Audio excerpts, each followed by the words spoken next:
You ever spend hours on a resume, uh, really polish it up, send it off, and then dot nothing? Yeah, it's like sending it into a black hole. Totally. So today we're diving into those resume black holes, those applicant tracking systems, ATS. Right, the We're gatekeepers. going to break down a career vids video, see how to get our resumes past the robots and into human hands. It's key, especially now. So many applications, these systems bring order, right? They're looking for keywords, experience, all that, to narrow it down. So it's like, I got to speak robot a little bit. Yeah. The keyword strategy in this video, what you think? They really stressed mirroring that job description. Like, if they want data-driven, don't say results-oriented, be literal. Okay, so ditch the fancy synonyms, got it. Yeah. But it wasn't just the words, right?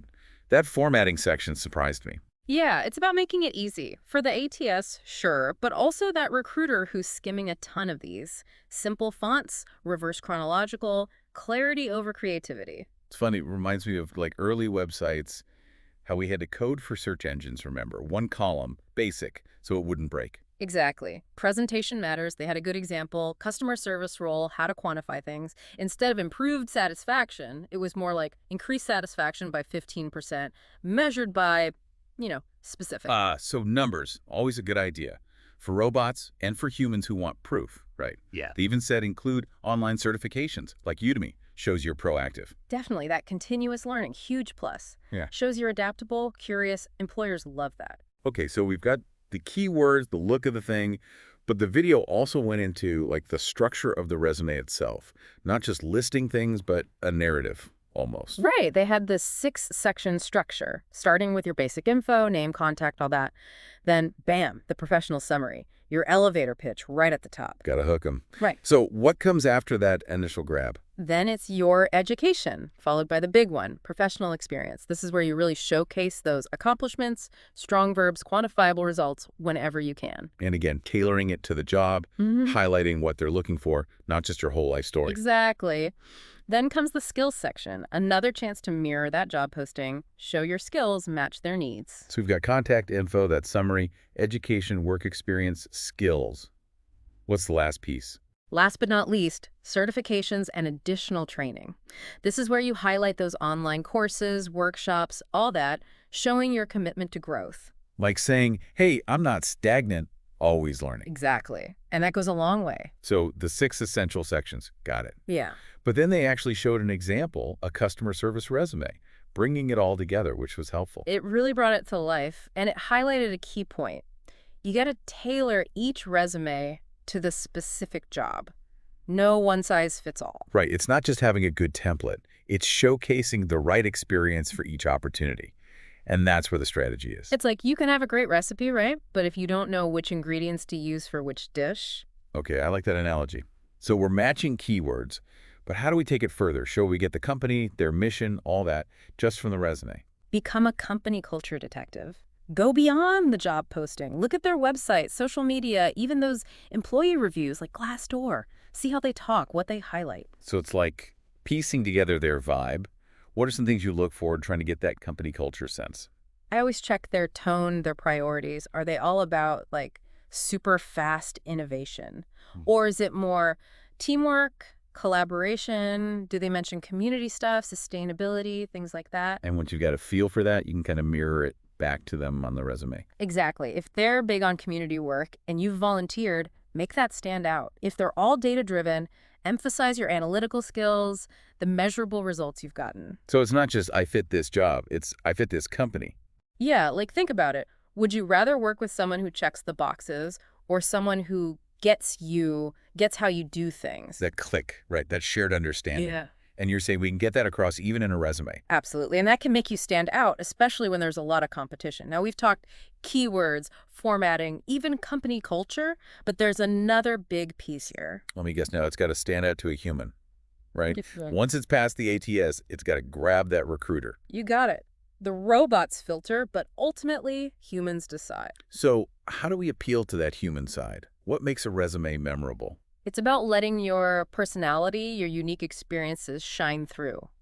But professionally, of course. Easier said than done sometimes. Yeah. What does that look like in practice? How do you balance that personality with being professional? Think about the stories only you can tell. tough challenges you've overcome, passion projects that connect to their mission. Those personal touches make you more than just a name. The stuff people remember, right? Makes them want to know more, like reading a textbook versus a really good memoir. Exactly. And your writing style, don't be afraid to let a bit of your voice come through. Still professional, though. No emojis or anything. Of course, but a good anecdote, even a bit of humor, if it fits, can make it more engaging, more human. So it's that balance skills, but also personality.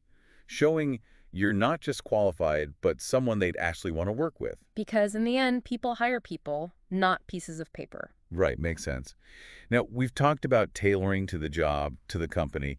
What about those personal touches specifically? How do you work those in without messing up the whole ATS-friendly structure? Well, let's start with language. Instead of just listing duties, use action verbs, make it active, bring those accomplishments to life. So not just manage social media, but more like developed a strategy that boosted engagement by. Exactly. Paint that picture. And speaking of impact, show your initiative. Did you go above and beyond? Solve a tricky problem? Those are the stories that show your worth. Don't tell, show. Yeah. Speaking of showing, what about the look of the resume? Mm-hmm. Can we make it visually interesting, catch the human eye, but still keep the ATS happy? Great question. And that deserves its own deep dive. Let's pick that up next episode. How to make it visually appealing but still robot approved. All right, so we're back, ready to tackle that visual side of resume building. Got to make it pop for us humans, but, not make the robots angry. It's a balancing act, for sure. Think of it this way. That visual design, it comes in after the ATS, right? Once a recruiter's actually looking at it, that's when it matters. So we can get a little creative, not just plain text and bullet points forever. Exactly. A little visual hierarchy goes a long way. Clear headings, good bullet points, maybe even a touch of color, bolding, just to highlight key things. So instead of a wall of text, it's more like guiding the eye a bit. Any tips on finding that sweet spot, stylish but still ATS friendly? Absolutely. First off, fonts. Stick to the classics, the ones everyone can read easily. Arial, Times New Roman, Calibri, those are your friends. No Comic Sans, got it. What about those pre-made templates? There's tons online, they look nice, but are they safe? Templates can be great, but choose carefully. Look for ones that say they're ATS friendly. Usually means clean layouts, not too much going on, and you can edit the content easily. And I've heard about websites that let you run your resume through an ATS checker just to be safe. Exactly. Better safe than sorry. Another thing is white space. White space, like just leaving blank space on the page. Exactly. It makes a huge difference for readability, and it looks better too. Don't cram everything in. Give those keywords, those accomplishments, room to breathe. So it's like giving everything space to stand out. What about actual visuals, though, like icons, little graphics? Those can be eye-catching. I'd be careful with those. Some ATS systems, they might not read them right, and it's not worth the risk. Sticking with the minimalist look for the robots, then. You mentioned color earlier, though. Can we add a touch to that without causing problems? Absolutely. A well-chosen color can help guide the reader's eye, make it stand out, maybe use it for headings or to separate sections, things like that. Subtle is the key word here, right? Exactly. One or two colors max, and choose something that fits you, fits the industry you're in. Professional, not a rainbow explosion. Precisely. Remember, your resume, it's representing you. Choose a design that you like that feels like your brand. This has been amazing. We went from, the tech stuff, the ATS formatting, all the way to storytelling and design. Any last thoughts for our listeners who are now ready to go revamp their resumes, take on the job hunt?